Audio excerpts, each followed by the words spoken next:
여러분 안녕하십니까. 5월 20일 수요일 넘치는 우리 교회 매일 묵상 시작하도록 하겠습니다. 오늘 본문 말씀은 창세기 44장 18절부터 34절까지 말씀입니다. 베냐민의 곡식 자루에서 은잔이 발견됐습니다. 돈이 발견된 것도 모자라서 이 요셉의 은잔이 발견되어져서 전부가 다 다시 이 요셉의 집으로 돌아와서 지금 무릎 꿇고 있는 상태입니다. 모두가 다 종이 되겠다고 하는 이 유다의 말에 요셉이 그럴 필요 없다.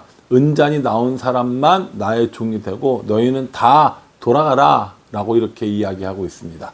이 유다의 입장에서는 이거 정말 큰일 난 겁니다. 왜냐하면 유다는 분명히 아버지한테 자기가 이 책임지고 다시 베냐민을 데려올 테니까 우리가 가는 길에 이 베냐민을 같이 보내줘라 라고 이야기를 한 사람이기 때문인 겁니다.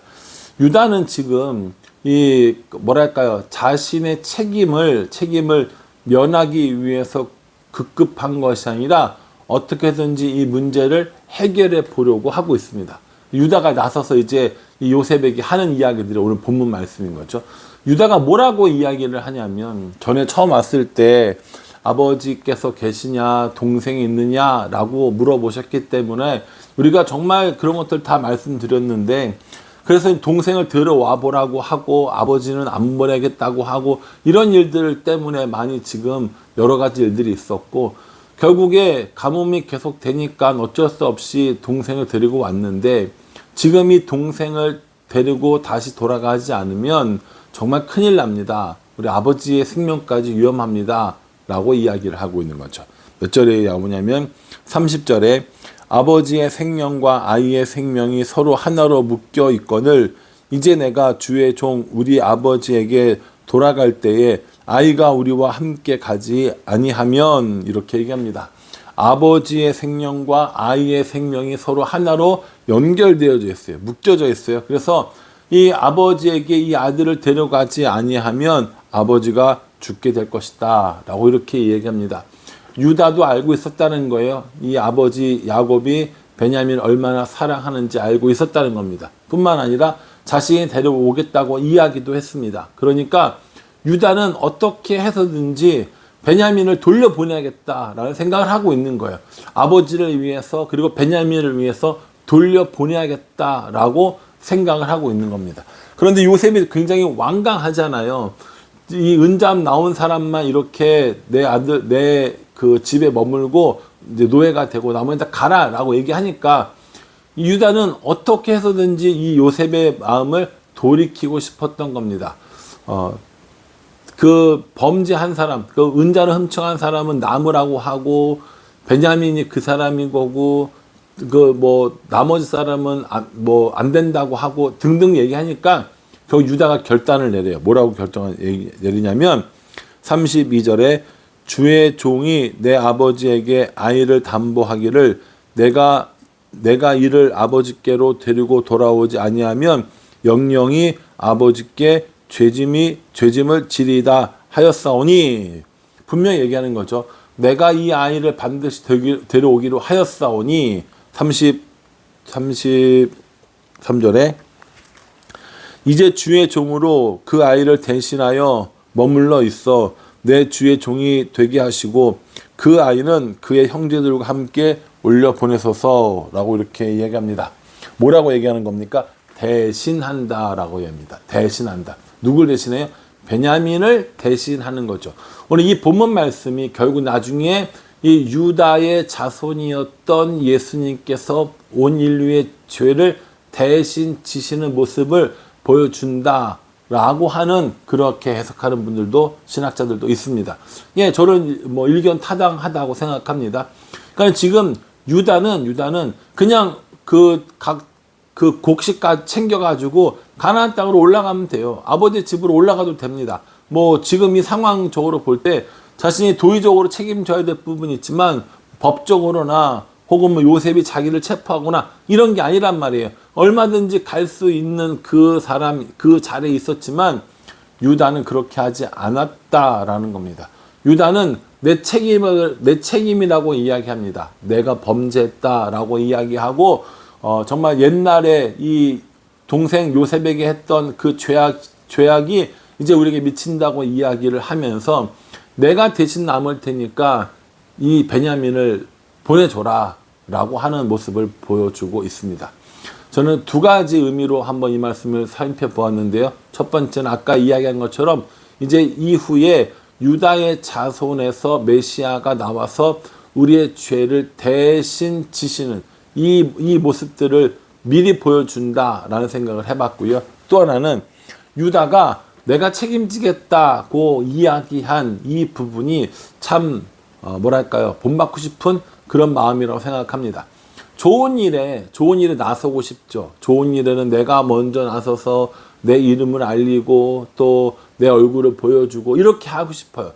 그런데 나쁜 일이 있거나 혹은 누군가를 책임져야 될 일이 있을 때 아무도 나서지 않는 그런 상황들, 여러분 충분히 많이 겪어보시지 않았습니까? 우리가 세상을 살아가다 보면 어떤 일에 대한 책임 소재를 가려야 할 때가 있습니다. 그때 우리가 일반적으로 책임지려고 하지 않죠. 또 어떤 경우는 책임질 만한 자리에 있지도 않은 경우들이 있습니다. 책임질 만한 자리가 아닌데 굳이 책임지라고는 안 하겠어요. 그렇게 할 필요는 없죠. 뭐 세상에서 살고 직장 생활 하는데 내가 책임지도 않아도 될 일들을 제 책임입니다 라고 하는 건 오히려 오바일 수 있어요. 그러나 내 책임일 수도 있거나 또 내가 책임인 것이 맞는 일에 발뺌을 하거나 내가 하지 않았다라고 이야기하는 건 잘못된 거라는 겁니다. 내가 한 일에 대해서 또 내가 책임지겠다고 한 일에 대해서는 응당 책임을 지는 게 맞다라는 겁니다. 유다는 내내 무슨 얘기를 하고 있냐면 아버지와 약속을 했습니다. 내가 베냐민을 책임지고 데려오기로 약속을 했습니다. 그러니까 베냐민을 보내주시고 저를 종으로 삼아주세요 라고 하면서 내내 이 책임에 관한 이야기들을 하고 있다라는 것이죠. 저도 가끔 이 책임의 문제 때문에 좀 소란스러울 때가 있어요. 이렇게 하는 것이 혹은 이렇게 된 것이 누구의 책임이냐라고 물어볼 때 저도 쭈뼛쭈뼛 거릴 때가 있습니다. 이걸 꼭 내 책임이라고 해야 되나? 너무 확대해서 해석하는 거 아닌가? 내가 아무리 교회 대표라고 해도 이것까지 책임을 져야 돼? 라고 생각할 때가 없진 않아요. 그런데 곰곰이 생각해보면 이건 나의 책임이구나. 아, 이건 내가 책임져야 되는 부분이구나. 라고 하는 것을 분명히 깨달을 때도 있습니다. 그러니 책임이 아닌데 책임을 지겠다고 하는 건 선 넘는 거고 내가 책임져야 할 자리에 뒤로 빠지는 건 분명한 잘못이고 요 사이에서 내가 책임져야 할 것들을 부끄러워하지 않고 분명히 책임지는 것, 내가 감당해야 될 부분들을 분명히 감당하는 것, 이런 삶을 살았으면 좋겠다라고 생각합니다. 예수님께서는 이러한 책임을 지지 않으셔도 될 자리에서 우리를 위하여 십자가에서 죽으심으로 말미암아 우리의 모든 죄를 대속하시는 책임을 지어주셨어요. 그 예수님처럼 우리도 살기를 원하죠. 우리가 책임이 없는데 내가 책임질 일도 아닌데 다 책임져라, 여기까지는 말 못하겠습니다. 현실적으로 그럴 수도 없고요. 그런데 내가 책임져야 할 일에 대해서 나의 책임을 회피하는 것, 그건 잘못된 거라는 거죠. 예를 들어서 아이들의 신앙 교육이 누구 책임입니까? 교회 책임입니까? 선생님들 책임입니까? 목사 책임입니까? 예, 맞아요. 책임이 있겠죠. 그러나 다는 아닙니다. 우리들 자녀 교육에 있어서 가장 큰 책임을 지고 있는 사람은 부모인 우리인 겁니다. 그런데 그걸 다른 사람들에게 떠맡기는 거죠. 교회에서 돌봐주지 않아서, 선생님이 좋지 않아서, 애들이 선생님을 싫어해서, 선생님이 아는 게 없어서, 등등등등등, 이런 얘기하면서 책임을 전가한다는 거죠. 내가 지금 가난하게 된 이유는, 내가 지금 어려움을 겪고 있는 이유는, 세상 탓이야, 정치 탓이야, 교회 탓이야, 남 탓이야 하면서, 다른 사람들에게 책임을 전가하는 모습을 보여서는 안 된다라는 겁니다. 내가 책임져야 할 것들은 내가 책임지는 자세, 내가 책임질 것들에 대해서 피하지 않는 이런 유다의 모습을 우리가 한번 살펴보게 되었다는 거죠. 오늘날 내가 책임져야 할 것들은 무엇인가를 한번 생각해 보게 되었습니다. 이 말은 교회에 대한 책임은 저에게 있습니다. 이 얘기를 하고 싶은 게 아니에요. 물론 교회에 대한 책임은 가장 근본적이고 1차적이고 최종적인 책임은 저에게 있습니다. 근데 그 얘기를 하고 싶은 게 아니라 하나님께서 우리에게 맡겨주신 이 사명에 관한 것들을 이야기하고 싶은 거예요. 하나님, 복음 전하는 일을 왜 저한테 얘기하세요? 그건 목사님한테요. 그건 전도 잘하는 사람한테요. 그거는 뭐 누구누구한테 이렇게 얘기하시면 되잖아요. 이렇게 얘기해 주세요. 저는 그냥 편하게 신앙생활하고 재밌게 신앙생활하고 행복한 신앙생활만 할래요. 라고 생각하시면 안 된다라는 거예요. 무슨 말인지 아시겠죠? 하나님께서 우리에게 책임지어 주셨어요. 복음을 전하는 일, 땅끝까지 이르러 증인이 되는 일, 천하만국에게 복음을 전하는 일, 이 일들을 우리들에게 책임져 주셨다고요. 그럼 우리는 뭐 하면 됩니까? 우리는 그 책임을 감당하는 거예요. 그런데 책임을 미루는 거죠. 목사님이 하세요. 전사님이 하세요. 등등등 하면서 다른 사람에게 미루는 건 안 된다라는 겁니다. 저는 책임 있는 사람이 되고 싶습니다. 책임지는 사람이 되고 싶습니다. 책임을 피하는 사람이 되고 싶지는 않습니다. 이게 참 얼마나 어려운 일인가라는 것을 잘 알고 있음에도 불구하고 오늘 유다가 했던 것처럼 자기가 이 베냐민을 책임지겠다고 했으니 이제 나를 종으로 삼아 주시고 베냐민을 보내주세요 라고 하는 이런 결단과 용기가 저에게도 있었으면 좋겠습니다. 그래서 책임질 일에 대해서는 분명히 책임질 수 있는, 책임질 줄 아는 그런 저와 또 여러분, 우리 모두가 되기를 주님의 이름으로 축복합니다. 기도하겠습니다.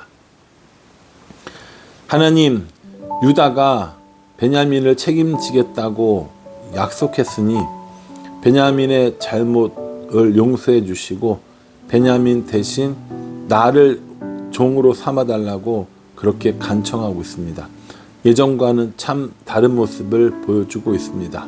하나님, 우리도 이렇게 하나님 앞에 책임지는 모습, 사람들 앞에 책임지는 모습으로 살았으면 좋겠습니다. 그러니 모자라고 부족한 마음 탓에 다른 사람들에게 책임을 돌리려고 하는 그런 생각들을 버리고 하나님 앞에 내 책임이라는 사실을 분명히 깨닫고 하나님이 내게 주신 사명을 이루며 살아갈 수 있도록 은혜 베풀어 주시옵소서. 예수님의 이름으로 기도합니다. 아멘. 예, 내 책임입니다. 저의 책임입니다. 라고 고백하는 우리가 되었으면 좋겠습니다. 다른 사람에게 핑계하지 않고 나의 책임임을 깨닫고 하나님께서 우리에게 맡겨주신 사명들을 아름답게 이루어나가는 우리 모두가 되기를 간절한 마음으로 기도하겠습니다. 감사합니다.